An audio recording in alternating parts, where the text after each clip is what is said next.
सर्वप्रथम जाणून या देशामध्ये 1 जानेवारी 1848 ला सर्वप्रथम मुलींची शाळा काढून शिक्षण क्रांती करणारे आपल्या सर्वांचे बाप क्रांतीवीर महात्मा ज्योतिबा फुले।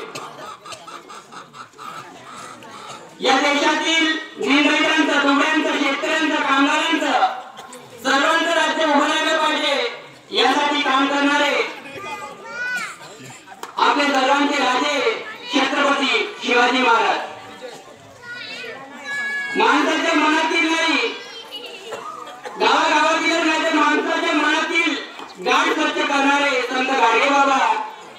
अरे तुमच्यात जर काही दोष असेल तर माझ्यात दोष आहेत हे जाणा आणि त्यानुसार तुम्ही कार्य करा असे सांगणारे राष्ट्रसंत तुकडोजी महाराज, राजमाता जिजाऊ अहिल्याबाई होळकर, क्रांतीवीर बिरसा मुंडा आणि या देशामध्ये स्वातंत्र्य, समता, बंधुता आणि प्रत्येकाला न्यायाने स्वाभिमानाने जगण्याचा अधिकार मिळावा म्हणून भारतीय संविधानासारखे अनमोल ग्रंथ लिहिणारे महामानव डॉक्टर बाबासाहेब आंबेडकर अशा सर्व महामानवांना कोटी कोटी वंदन करतो।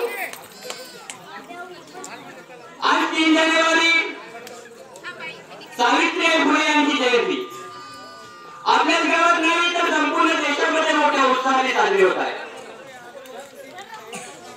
तुम्ही सावित्रीबाई फुलेंचा जर विचार केला तर आज जवळपास त्यांच्या जन्माला 193 वर्ष पूर्ण झालेले आहेत। जयंती सावित्रीबाई फुलेंची का बरं साजरी होत आहे? एखाद्याचा आजोबा असेल किंवा पराजोबा असेल जो 150 वर्षापूर्वीचा असेल त्याची जयंती का बरं साजरी होत नाही? त्याचा साधा नाव सुद्धा आपल्याला आठवण राहत नाही। का बरं आठवत राहत नाही? कारण सावित्रीबाई फुलेंनी कार्य तसे केले आहेत म्हणून त्यांचं नाव आजही आठवण आहे आणि पुढेही आठवणीत राहील, अजरामर असं नाव राहील आणि नेहमी त्यांची जयंती साजरी होते। सावित्रीबाई फुले या लहानपणापासून हुशार होते, तल्लख बुद्धीचे होते। एकदा सावित्रीबाई फुले आपल्या सर्व मुलांसोबत आंबे तोडायला गेले।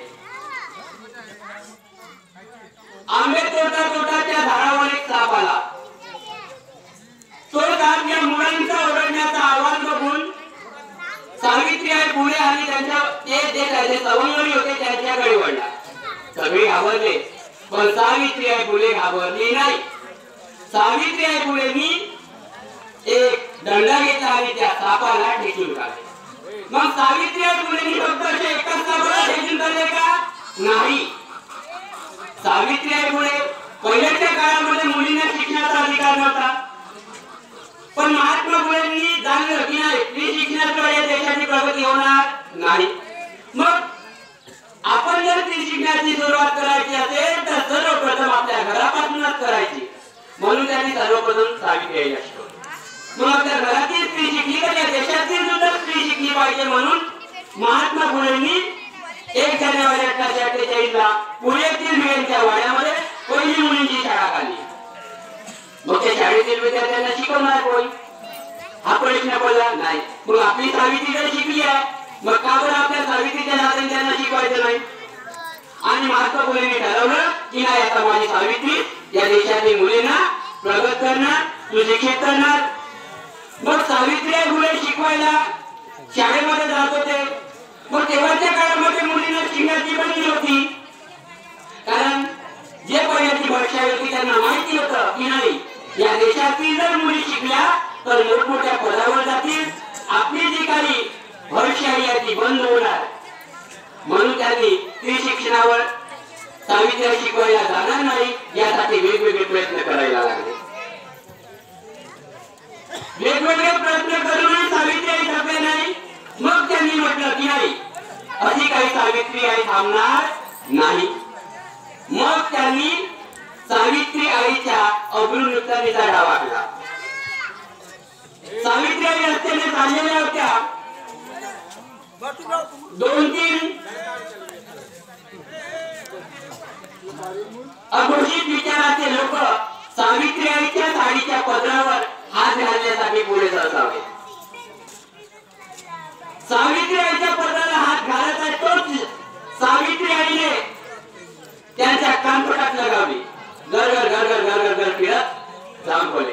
तेव्हापासून कधी त्यांनी सावित्री आईच्या वाटेवर जाण्याचा प्रयत्न केला नाही. मग मला व्यक्तींना या देशातील स्त्रियांना हेच सांगायचं आहे की तुम्हाला जर खरंच बनायचं असेल तर सावित्री आईसारख्या सक्षम बना, माता रमाई सारख्या त्यागी बना आणि राजमाता जिजाऊ सारख्या वीर बना. कोणीही तुमच्या पदराला हात घालण्याची हिंमत करणार नाही. आपण कधी बघायचे नाही की नाही एखादा व्यक्ती जर मला छेडत असेल तर मला वाचवायला कोणी येईल, बिलकुल नाही. सावित्रीबाई, रमाई आणि राजमाता जिजाऊचे विचार स्वतःमध्ये पाळा. कोणीही तुमच्या वाटेला येण्याचा प्रयत्न करणार नाही. सावित्रीबाई रस्त्याने जात असताना त्यांना शेण दगड मार. मग तेव्हा जर आता आपण एखादं कार्य करायला गेलो, एखादा व्यक्ती जर आपल्याला एखादा शब्द जरी बोलला तरी आपण तो कार्य करणं थांबून जातो. मग सावित्रीबाईवर तर शेण मारायचे, दगड मारायचे, पण सावित्रीबाई थांबल्या नाही. अरे आज जर मी थांबेन तर उद्याची जे स्त्री आहे ते शिकणार नाही हे सावित्री आईला माहित होते. आणि म्हणून त्यांनी म्हटलं की नाही, हे जे माझ्यावर दगडांचा वर्षाव होत आहे, हा जो माझ्यावर शेणाचा वर्षाव होत आहे, हा शेणाचा वर्षाव नाही, हा दगडांचा वर्षाव नाही, तर हा या माझ्या स्वागताची भविष्यात जे काही विद्यार्थी घडणार आहे, ज्या काही महिला घडणार आहे, त्या स्वागताची मी माझ्यासाठी फुले आहे. अशी सावित्रीबाई फुले होती. मग सावित्रीबाई फुलेंनी फक्त शिक्षणाचं कार्य केलं का? नाही. सावित्रीबाईंचं अनेक सामाजिक कार्यामध्ये मोठा सहभाग होता. म्हणूनच तर जगामध्ये सावित्रीबाई फुलेंची जयंती साजरी होते. तुम्हाला माहितच आहे की आपल्या देशामध्ये कोरोना सारखी भयावह परिस्थिती आलेली होती. कुणी कोणाकडे जायला तयार नव्हता. प्रत्येक जण 15 फूट लांबच राहायचे, कारण तो एक जीवघेणा आजार होता. मग त्या काळामध्ये घरचे डॉक्टर, पोलीस 24 तास काम करत होते.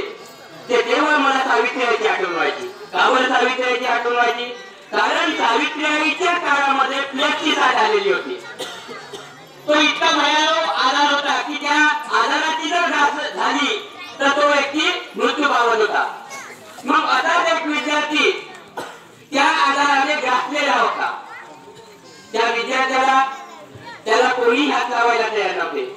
सावित्रीबाईंनी स्वतः त्याला खांद्यावर घेऊन दवाखान्यापर्यंत पोहोचवले.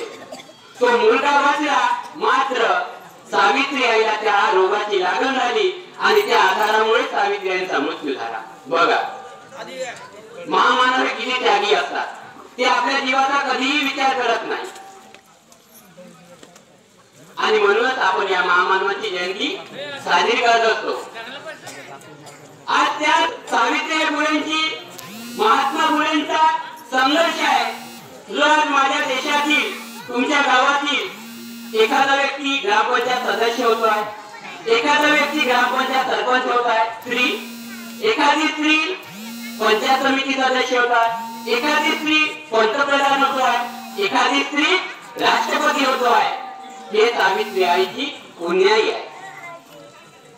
सावित्रीबाईबद्दल बोलतो म्हटलं तर एक दिवसही पूर्ण नाही, इतकं मोठं अनमोल कार्य या माझ्या माहेनं केलेलं आहे. आणि म्हणूनही मी वेळेचा भान राखता, जास्त न बोलता, जाता जाता एवढंच सांगतो की सावित्रीबाई तुझा संघर्ष, सावित्रीबाई तुझा संघर्ष या मुली हत्या आहेत. सावित्रीबाई तुझा संघर्ष या मुली हत्या आहेत. तुने केलेल्या त्यागाने या देशातील सामान्य स्त्री सुद्धा मोठ्या खुर्चीवर बसते आहे, मोठ्या खुर्चीवर बसते आहे. एवढं बोलतो मला या ठिकाणी बोलण्याचं स्थान दिलं, 2 शब्द बोलण्याची संधी दिली, त्याबद्दल तुम्हा सर्वांचे आभार मानतो. आणि सर्वांना सावित्रीबाई फुलेच्या पुन्हा एकदा शुभेच्छा देतो.